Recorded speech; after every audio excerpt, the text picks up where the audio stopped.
So I wanted to make a quick video about this one because I think things are getting out of hand. I made a video last week. Um, I think it was last week about obviously Tommy Robinson and his march and all these guys obviously protesting about illegal immigration, which I guess I shared in that video. That's to an extent, you know, they have their right. That's what they're supposed to do. You can legally protest and everything, um, but things are getting a little bit out of control, aren't they? And I'm going to talk about a few things. We're back.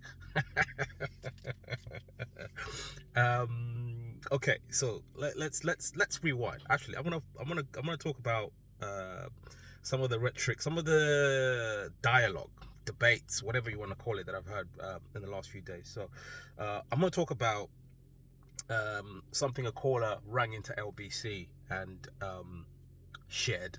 But I'm just going to rewind to the Tommy Robinson thing. So um, in the recent sort of days, obviously the rhetoric around illegal immigration is ramped up. I mean, the state of the state that the country is in at the moment is maybe it's just me. Maybe I'm in a silo or whatever. But a lot of the rhetoric at the moment, a lot of the coverage in the media is about illegal immigration. I mean, it is ramped up. It is ramped up. On one side, you have to worry about the mental health of a lot of people. Migrants, people that are not from this country, people that still regard themselves as foreign. I guess there might be people that are white and migrants and maybe feel like they don't necessarily fall into that category for whatever reason. And then you've got people that are like black, brown, Asian, whatever you want to call it, that are, okay, maybe they came here legally. I'm sure they came here legally.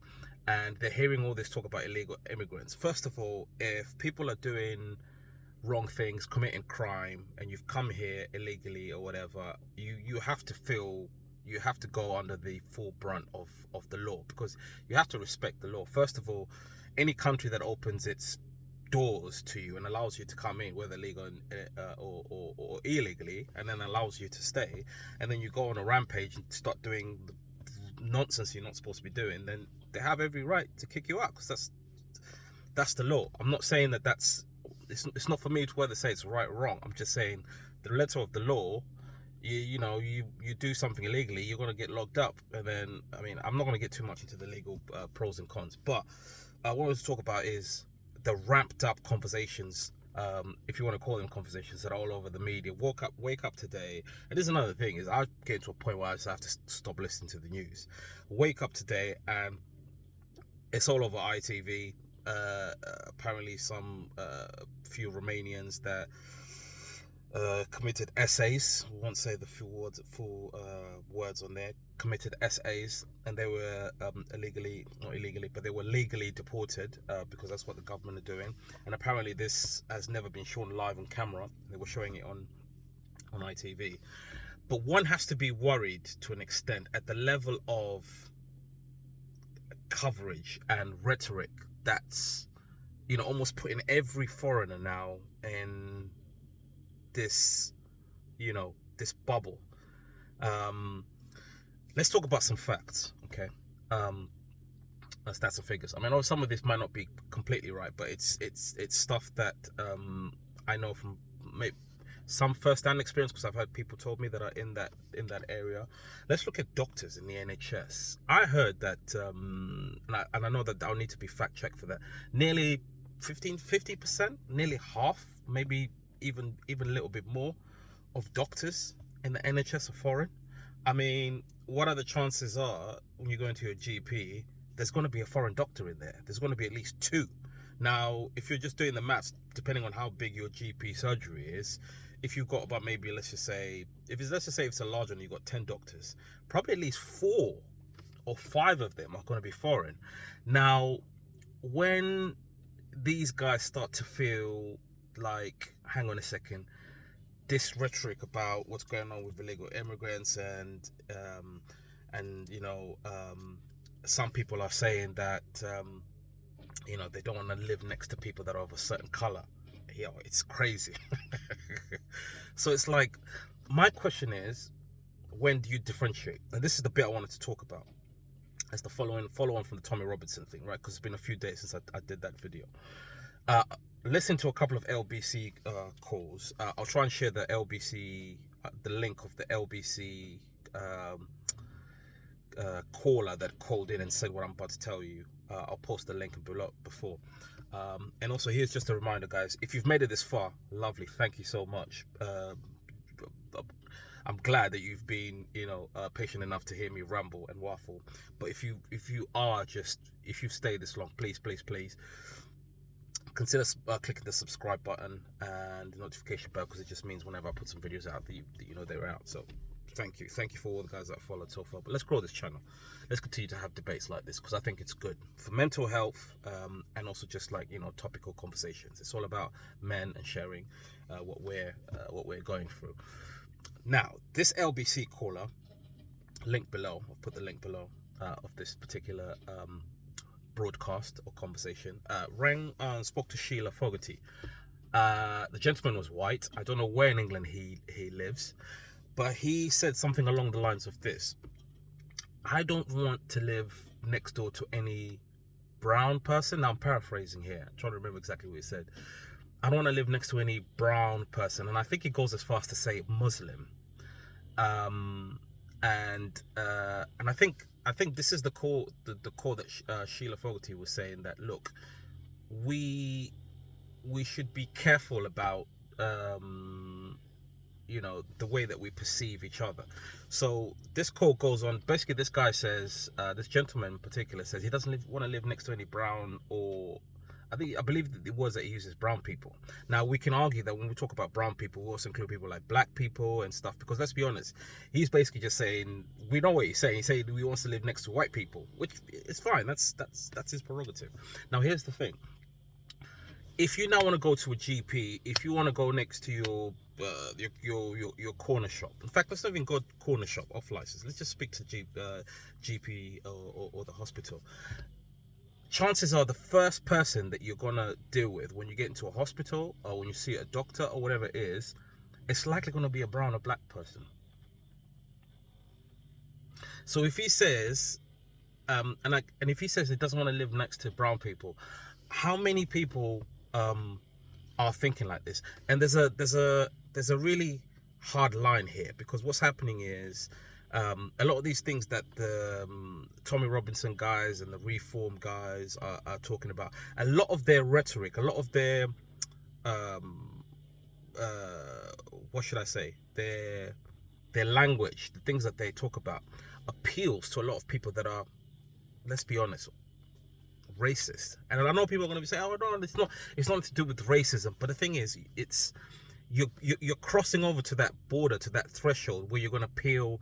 You're on the right side, so you're almost on the extreme right side, because a lot of the things that you're talking about, unfortunately, are going to appeal to a lot of people on the right. So it's like, hang on a second, if somebody, and this is a direct example, this person calls into, I'm not saying that he's a Reform voter, he probably is, I'm just saying it, but he's calling and he says he doesn't want to live next to any brown people, and I'm just thinking, well, how does that make sense? Because if most of the doctors that are either in your GP or your local hospital that are working there are brown or black, African, Caribbean, or Asia, or from Pakistan, India, Philippines, Thailand, what do you want them to do? So you also don't want them to help you? Like, I honestly don't get it. And here's the thing, I as a father, it worries me that this is the level that we're going, that this with the way this country is going. And I spoke to a few friends, right, and they said it never used to be this bad. People can argue that, yeah, social media and the internet and stuff has made it out like this. Everything is now amplified. True, but if that level of amplification is amplified further by the media, because that's what they want to talk about, then this is where we are. So somebody might ask, okay, well, what are the solutions? I don't think it's it's any person of color's opinion to suggest um, like what this country should do or what this government should do. Uh, this country's always opened its borders. It's done this for a long time. I guess maybe people are fed up now and they're speaking out more and more. And I don't know where this country is heading towards. So it's worrying. The only thing I would say is, you guys that are watching this, look after your mental health. Especially if you're a person of color. I mean, I even hate these terms sometimes, person of color and being black and ethnic minority. I'm like, gosh, is this really how bad it's got? And it's, once I've experienced it, I'm not so sure I want my kids to experience it. And one of the conversations is that, look, racism is everywhere. Yeah, we know that racism is everywhere. But there's some countries where they're either extreme or it's going towards extreme ways. But anyway, I think my own personal solution is, I think people should look after their mental health, especially men, because sometimes men are the ones that have burdens, especially when you're the one that looks after your family and protects your family. Look after your mental health as best as you can. Try not to focus on the media too much. Focus on the good, because let's be honest, there's a lot of good people out there, and I hate sometimes these conversations about black, white and stuff like, because it divides. And I think to a certain extent that's what a lot of these like the recent marches and stuff like that are gonna do. I mean, where people have a legal right to protest, and that's what they're going to do. So my takeaway is just look after your mental health. Focus on being in spaces and with people, that make you feel good about what you're doing. And we need to be a little bit smarter. We need to think about where we're sending our kids to school. And it's rough. It's rough, right? Because you don't want to feel like you keep yourself to yourself and you don't integrate, right? Because that's one of the other things that have been coming out with some of these things that some of these conversations around immigration and stuff. It's just like, oh, but they don't integrate and they don't do this. And I'm like, okay, but if you go to a lot of countries around the world, it's the same thing. Yes, there's a certain level of integrating that you should do, but how harder is it going to be now for those people that you're saying, oh, they don't integrate? Because a lot of people are coming in and saying, we don't want you in our country. And it's like, well, I work for the NHS. I pay my tax. I'm not talking about me personally, but I'm talking about some of those people. And the thing is, those people that are protesting, some of them no longer want to differentiate, because they're like, well, you look this color, so you must be illegal. So it's crazy. So my thing is just keep yourself in safe spaces. Make sure you're looking after your mental health, and hurts me to say this, but know your family's whereabouts, because you don't want them being in certain areas where, one, you're not going to be able to get to them when you're not safe.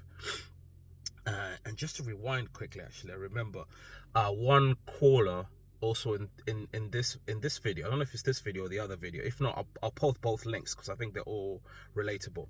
This guy was a doctor, and he's from, I don't know if it's India or Pakistan. I might be wrong. He's been here 10 years. His kids were born here, and he was basically sharing that. He's thinking about leaving because he's here. He's a doctor. He's come. His kids have been born and they've grown here. He works for the NHS. He's a doctor, and he's like, look, I'm worried about my safety. And he's never had to think about this before. He was sharing about how his wife had to go to a event at the Excel. And I think he was saying that they were gonna have to book somewhere so that they could stay somewhere in a hotel because it's safe, or in a hotel that's safer. And he has to think about all these things. And I'm like, but this guy's a doctor. He's come here legally and he's done all this. He's done his things all through the proper channels. But then you got people that say you don't want to live. You got this guy saying he doesn't want to live next to brown people. Actually, I think that's the same video, so I'll remember the link is below. And he's saying that he doesn't want to live next to the other white guy that's phoned in and says he doesn't want to live next to brown people. But I'm like, but this guy's a doctor. He's been here for 10 years. He's done everything legally. And it's like, how do you differentiate if the people are outside, if they're a group of doctors and they decide to go out for a drink, and they're doctors, they're just having a drink outside a pub or whatever, how are you going to know the difference? Because these guys, they're doctors and they're just having a drink. So if the white guy's calling and he's saying he doesn't want he doesn't want to live next to brown people. It's like, well, what do you mean exactly? There's no critical thinking there, because it's just like, okay, you don't live next to brown people, um, but you're happy for them to look after you in a hospital. It just doesn't make sense. Now, honestly, I'd say it concerns me, but it doesn't, because I know who I am. I know who I trust. I know who I know what I believe in as a Christian. I don't worry myself about these things, but I try and stand in the space of the people that might be worried about, or people that are more affected. We're all affected at the end of the day,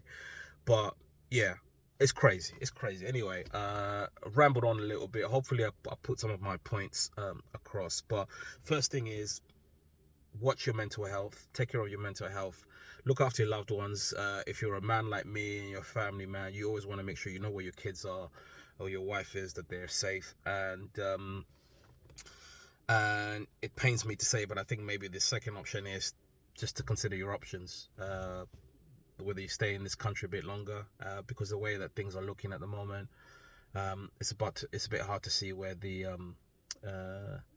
where some of these conversations are gonna, or this level of rhetoric that's unhelpful, is gonna stop. So anyway, stay safe, guys. Peace out. Have a good day.